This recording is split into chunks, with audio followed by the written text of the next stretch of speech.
This is a toy chest with a gap underneath the lid for ventilation. Small kids often love to sleep inside their toy boxes, and most people consider that to be enough ventilation to ensure their safety. Most of the people in my family did too until recently, when a baby girl in our family suffocated to death inside of her toy box, which was very much like this. It happened just 6 days before she would have turned 4. It's an understandable mistake because a gap under the lid is one of the ventilation methods recommended by the Consumer Product Safety Commission, among others, for making a box safe. But whoever wrote that regulation had to have been on meth when they did it, because they completely forgot that CO2 sinks and pools in an enclosed vessel, and what that results in is a baby lying at the bottom of a pool of CO2. So to start with some visuals, let's create some dry ice fog, which is made of CO2, and see what it does inside of this box. Okay, here I've got a different box with the front cut out and replaced with plexiglass so we can get a better view of what's going on inside. That's a bucket of hot water. If you want to try this experiment yourself, hot tap water is the right temperature to make the dry ice fog in such a way that it still sinks and pools and doesn't blow away with the steam like it does if you try to do it with boiling water.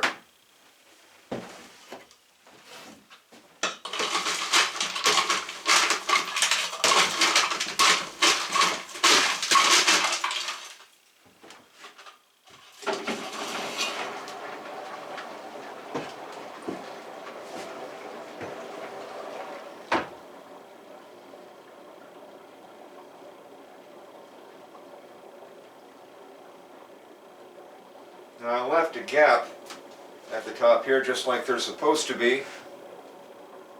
As you can see, it's not doing a bit of good.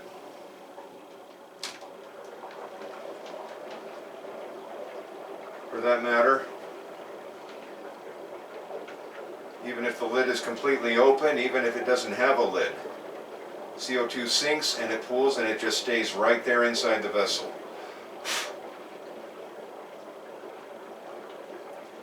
Air being able to get in the top does not mean it's blowing the gas out of the bottom. How this was ever approved as being safe, I have no idea, but I personally am livid that this ever happened.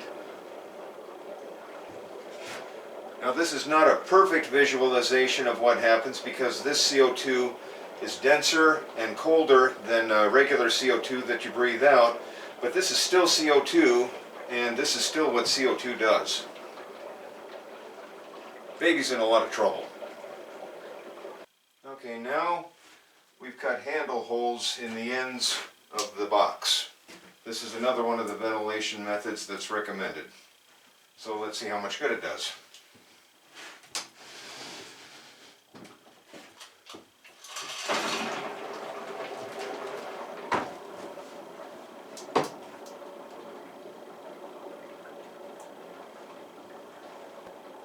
CO2 is now pooling up to the level of the handle holes. Baby is still in a lot of trouble, so that didn't fix it either. Now if this isn't visual enough for you, picture this. Baby is locked inside the box with the lid down, and there's a water hose inside the box filling it up with water. Where would you want the holes drilled?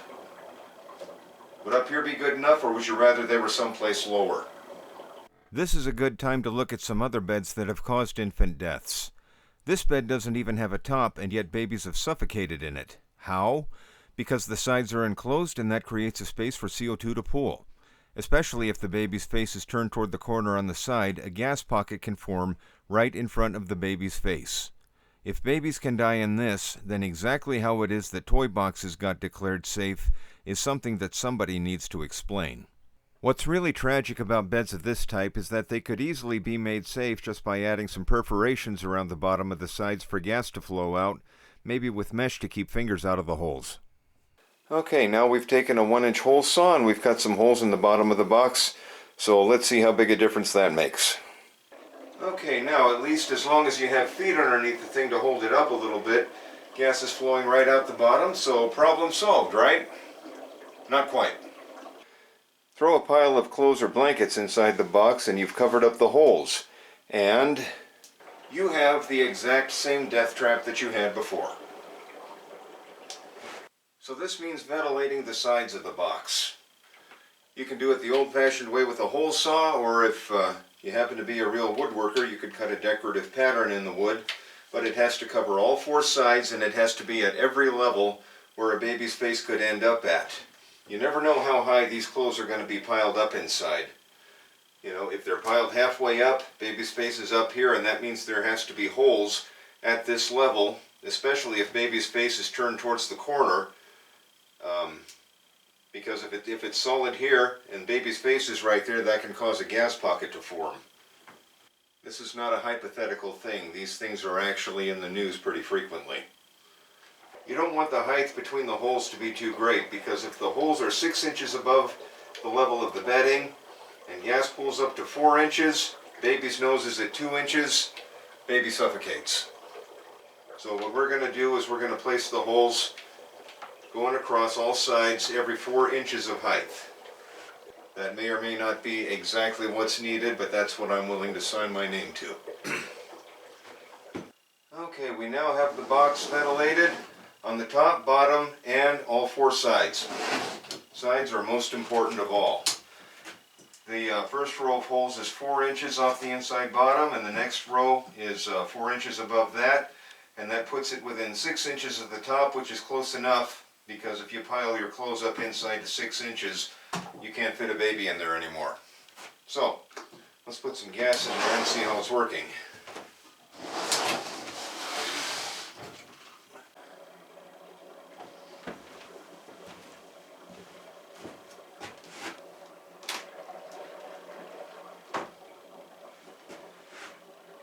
Alright, gas is flowing out pretty freely.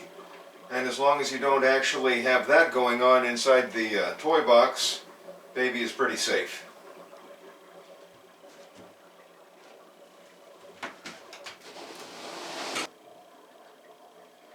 Remember to get all four sides, very important.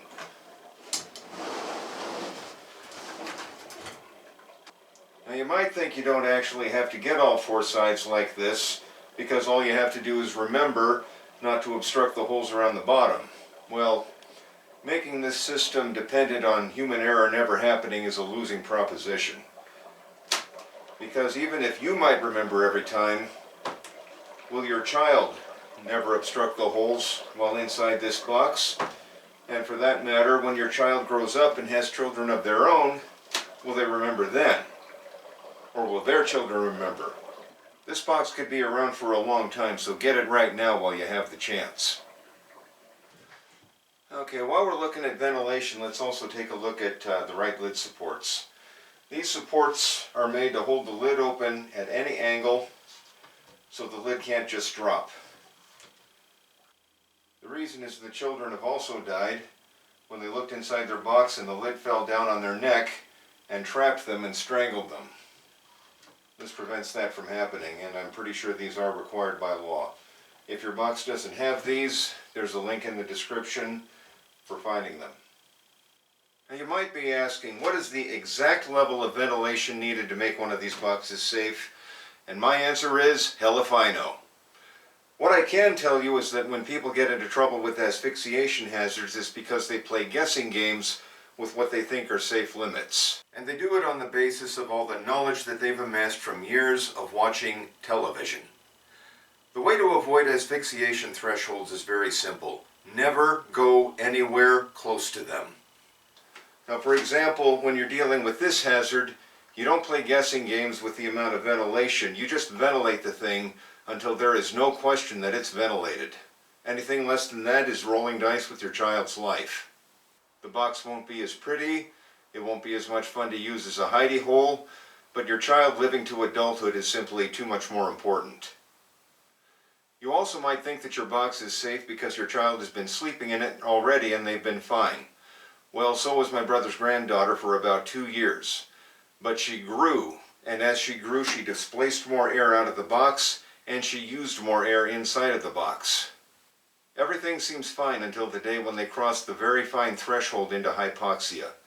When that happens, What happens is not that you open the box to check on the child and you find them coughing and saying, "Mommy, Daddy, it's hard to breathe in here." What happens when they cross that threshold into hypoxia is that the breathing slows way down, blood oxygen plummets, and within minutes, the child is too far gone to save. You don't get an advance warning, and you don't get a second chance to get it right. The child is simply gone. So don't roll dice with your child's life.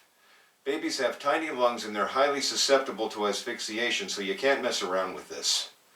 However slim you might think that the odds are, why would you consider even a 1 in a million chance of this happening to your child to be acceptable when you can drill some holes and make the odds 0 in a million?